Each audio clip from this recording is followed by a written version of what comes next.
What's up, everybody? Another day here, and not a very nice day actually. Super rainy, but at least it's above zero. Rain is better than snow. The snow is getting all yucky. At least it's starting to melt, and we can see the ground again, which means it's time to get the cars extra ready.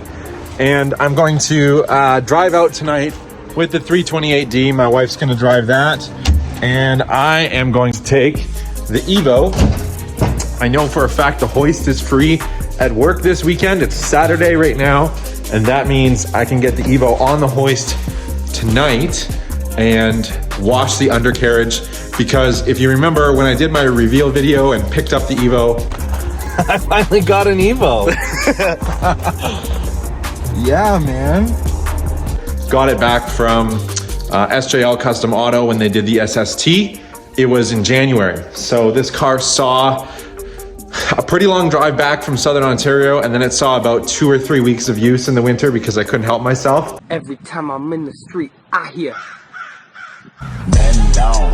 Where you from? So I'm gonna take the Evo out. I'm gonna completely wash the undercarriage tonight at the shop on the hoist, let it dry overnight, and then tomorrow, Sunday, I'm gonna come back. Hopefully it'll be all dry, and I'm gonna do a DIY undercoating of the car. Now it's already past winter, so it's not super important, but like I said, there's salt stuck to it right now. I wanna get that off, then I wanna undercoat it, and then I wanna feel free to use it for the next few weeks or maybe few months where there's no snow really, but all the snow is melting and there's still a ton of salt and rocks and crap on the roads, and I just wanna protect the car from all that stuff.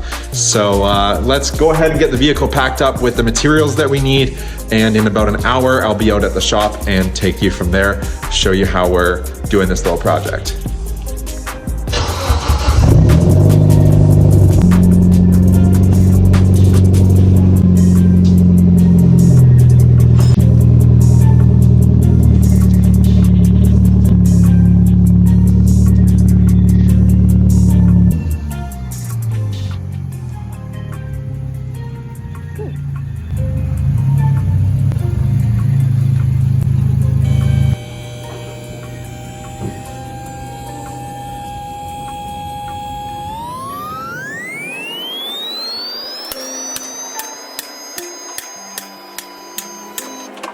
All right, so we got the Evo up in the air. Let's take a little tour underneath and see if the light's good enough under here to still see things. Yes, it is. So the nice thing about having a hoist is you can see stuff like this way more accessible than on the ground. Even though I've done tons of work on the jack stands at home, the engine swap on the 135, the diff swap and the subframe swap on the 335, it's still so much nicer to do it with a hoist. Everything under here looks actually phenomenal. This car is originally from Manitoba. Manitoba uses a lot less road salt than Ontario does. And furthermore, the previous owner said that he never even winter drove it. So there's like, it's really super clean. Remember, this car is a 2011. So we're talking about 11 years of driving, and it's super clean. So that's exciting.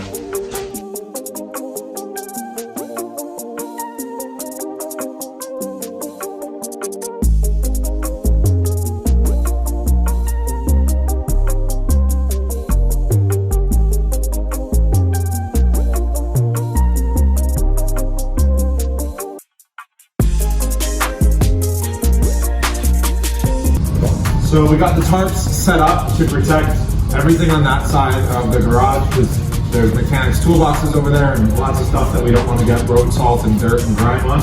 Actually perfect. These are like $8 tarps at Princess Auto or at Harbor Freight.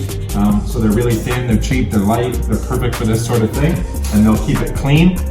And here's the tools that we're going to be using. So this is again for a DIY undercoating. Some of these steps you might not need to do. So if you're doing this in the fall before the salt is on the roads, you might not need to do a really thorough undercarriage rinse. I'm going to go underneath the car with some Spray 9. This is a cleaner that we use a lot here at the boat shop for cleaning boats, but it's actually a heavy duty ultra cleaner for basically all purposes. I'm hoping this will just free up some of the dirt and grime underneath the car. And then this is probably the key ingredient of the whole thing. This is an electric pressure washer. We're indoors, so we don't want to be burning with exhaust fumes with a gas-powered pressure washer. Plus, this one's really quiet because as soon as you're not using it, it's just off. So it's really perfect for that sort of thing. And then we're gonna let the car dry overnight, and for tomorrow, this is where the whole thing really comes together. This is the undercoating that we've chosen to use. It's 1 gallon of fluid film. I hope I don't use a whole gallon. This was $100 Canadian. So this was at Princess Auto. You might be able to find something similar in the States, but I checked Harbor Freight and they don't sell anything comparable, so maybe Home Depot. But $100 for a gallon is pretty expensive stuff. And this is the gun that I'll be using. They ask you how you are, you just have to say that you're fine when you're not really fine, but you just... For undercoating tomorrow, we will use it. It was $30. So we're at $130 here, maybe $100, $150 American, $200 Canadian for one of these off of Amazon. Again, tomorrow when the car is dry, we're gonna use some of these cleaners, engine degreaser, deep creep, some anti-seize. All of this is important because I'm actually going to be taking a lot of suspension components apart and actually put anti-seize on them. We've got the coilover wrenches to loosen up the coilovers and put some white grease on all of the moving parts of the coilovers, like the lock nuts and the adjusters. So basically, really going to try to get our hands on everything and make sure it's really protected. I probably wouldn't be this thorough on a German vehicle, but the Mitsubishis in particular are really bad for rust, and we do not want that happening with this car. So I'm going to take really good care of it, and we'll let you know how it goes.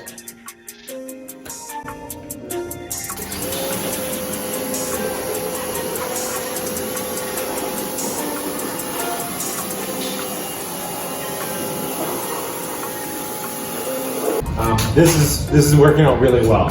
So I would advise, if you ever want to do a DIY undercoating or just an undercarriage rinse and you don't want the area around it to get dirty, hang the tarps from the doors just like we did.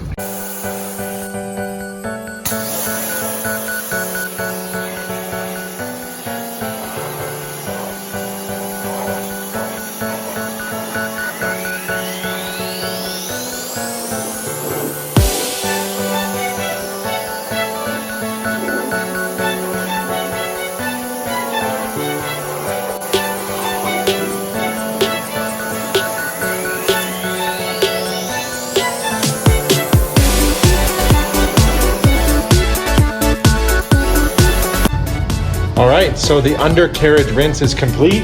I probably wouldn't eat off of the underside of this car, but it's pretty close.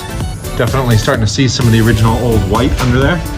There's still some parts there that I didn't get as well as I should have, but the main thing is that this car is going to be protected in the most vital areas and in the majority of the other areas too. Got a fan blowing on it overnight. Gonna leave the tarps up for now. They might come in handy for undercoating tomorrow. So that is part 1 of this whole process. Come back for part 2, which I will either attach to this video or do one of those cool YouTube things and say the link to part 2 is down below. One or the other. Make sure you watch the second part, the most important part, how to actually undercoat your car.